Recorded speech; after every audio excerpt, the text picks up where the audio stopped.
की बात है। हरी भरी हरियाली और कोमल पहाड़ियों के बीच बसे गोकुल के शांत गांव में यशोदा नाम की एक महिला रहती थी, जिनका हृदय प्रेम और दया से भरा हुआ था।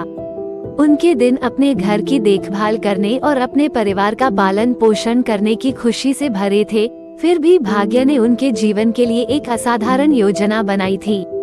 यशोदा और उनके पति नंद गांव के समुदाय के प्रिय सदस्य थे।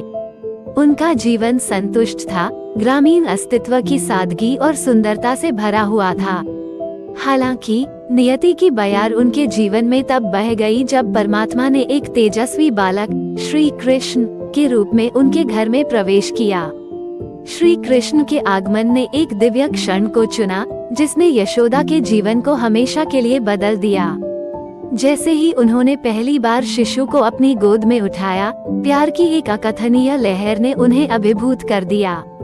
यह ऐसा था मानो ब्रह्मांड ने उन्हें ये दिव्य आशीर्वाद दिलाने का सहयोग बनाया हो।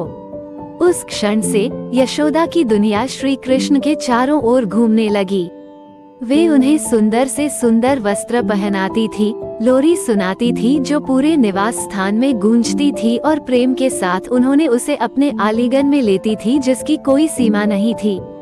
जब भी श्री कृष्ण मुस्कुराते थे या स्पर्श करते थे, तो यशोदा का हृदय स्नेह से भर जाता था और उनका हृदय मातृत्व के स्वर बन जाते थे। यशोदा और श्री कृष्ण के बीच का संबंध मातृत्व के सामान्य दायरे को पार करते हुए विकसित हुआ। श्री कृष्ण की चंचल भावना और शरारती हरकतों ने यशोदा के स्नेह को और भी गहरा कर दिया। विशेष रूप से माखन के प्रति उनका प्रेम उनके लिए निराशा और प्रसन्नता दोनों का स्रोत बन गया। गांव हंसी से गूंज उठा जब श्री कृष्ण अपने मित्रों गोपों के साथ पड़ोस के घरों से चुपचाप माखन चुराने के लिए चंचल और साहसिक कार्य पर निकल पड़े।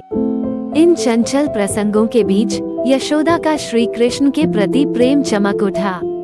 जब उन्हें श्री कृष्ण के शरारती कृत्यों का पता चला तो उनकी हंसी कोमल झिड़कियों के साथ जुड़ गई।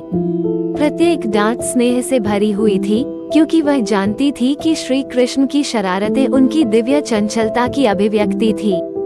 हालांकि हंसी मजाक से परे यशोदा के हृदय में श्री कृष्ण के प्रति गहरी श्रद्धा भाव जागृत होने लगी थी। उन्होंने अपने प्यारे पुत्र के भीतर दिव्य सार को महसूस किया। उन्नति के क्षण तब आए जब उन्होंने श्री कृष्ण की मंत्रमुग्ध कर देने वाली बांसुरी की मधुर ध्वनि सुनी। हवाओं के झोंकों के साथ उनकी धुनें गोकुल की हर आत्मा को छू गईं, और उन क्षणों में यशोदा को अपने दिव्य पुत्र के माध्यम से ब्रह्मांड के साथ एक अकथनीय संबंध महसूस हुआ। अपने शांत चिंतन के क्षणों में यशोदा ने श्री कृष्ण के अस्तित्व के रहस्यों पर विचार किया। उन्होंने श्री कृष्ण के छोटे से मुख में ब्रह्मांड की झलक देखी, एक दिव्य रहस्योद्घाटन जिसने उनकी दिव्य प्रकृति के बारे में उनकी समझ को मजबूत किया।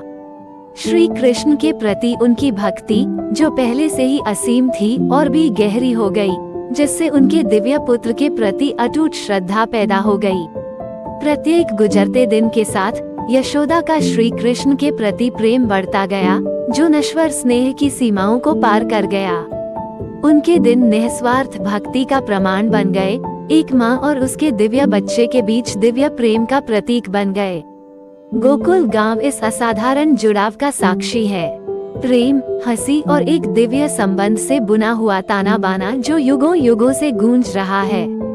निस्वार्थ भक्ति और असीम स्नेह के शाश्वत अवतार श्री कृष्ण के लिए यशोदा का प्रेम एक मार्गदर्शक प्रकाश के रूप में खड़ा था, जो हृदय को उस दिव्य प्रेम को अपनाने के लिए प्रेरित करता था जो मानव आत्मा को